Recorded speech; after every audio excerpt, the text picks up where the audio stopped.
Hello to my friends around the world, around the country, and New York State, especially those back in my hometown of Utica, New York. This is my third day at Yellowstone National Park, and by the third day you realize you could stay here a year and not see everything, because you have to see things in their season. This is the end of May, but things change. The seasons change. I don't know if I'd want to be here during the winter, but everything changes day by day. The summers are short here, and the changes are probably more noticeable to those that really work here or do research here. This is a phenomenal research area. This is a laboratory unequaled, unparalleled. Forget that.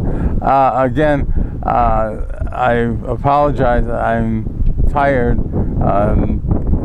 It's just that sleeping in a hotel, and these hotels are not like your 5-star, 4-star, or even 3-star hotels. The lodges are built to be environmentally friendly.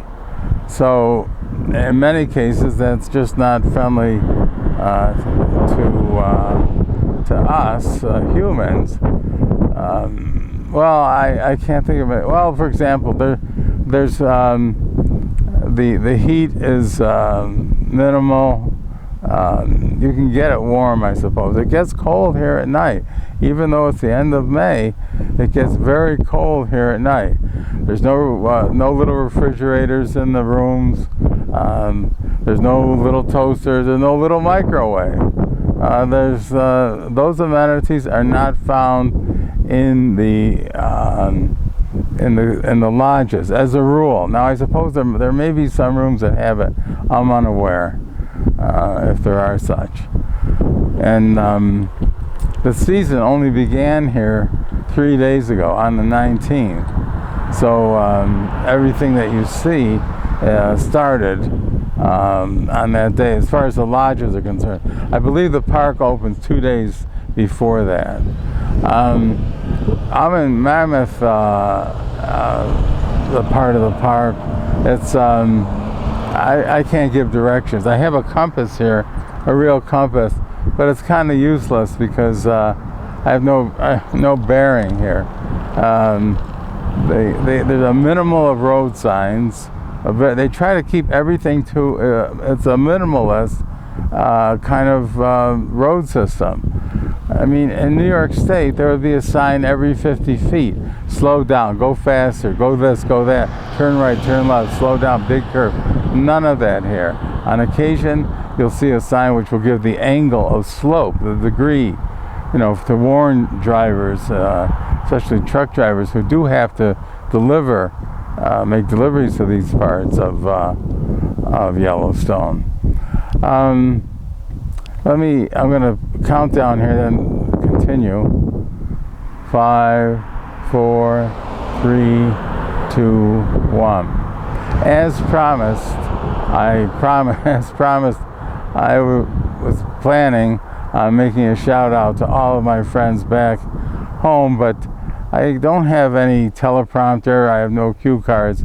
So if I remember someone's name and forget someone's, you'll have to forgive me.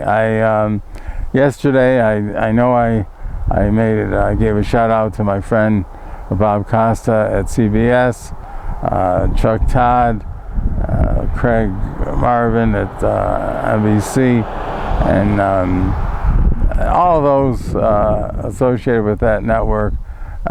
There's no bad people there, as far as I'm concerned. I don't work for the network, but I think there are no bad people. There may be some giant egos involved there, but they seem to fit into the studio, more or less. With that, I'm going to sign off for now. I would like to commend the people at people who are in charge of this park for just keeping it so clean. It's immaculate. there's no garbage around. They don't see empty plastic gallons of milk tossed out. There's nothing. I don't see anything. I don't know why the rest of the country can't take an example from these people. And the courtesy of the drivers. I mean, sure, you have to slow down for the animals, because there could be animals crossing.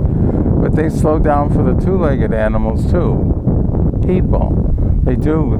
People have the right of way. They're just, people don't drive as fast, things slow down. Maybe not having TVs in the room and radios and so forth. There is, I forgot to mention, there is internet. There is Wi-Fi. And the signal is pretty good for being in Yellowstone National Park, I would say. What else do I want to mention? The sun is strong. The sun is very strong. Even though you'll see snow in the background, it's a little, it's a fooler, because that snow, some of that snow may be here all year. And it begins snowing, I believe, it's snowing on a regular basis in October, the beginning of October, and maybe even earlier. So with that, I'd like to say hello to all of my friends. I know I've left out a lot of names, a lot of people, good people, but I just can't read a list of as many people as I know and who know me.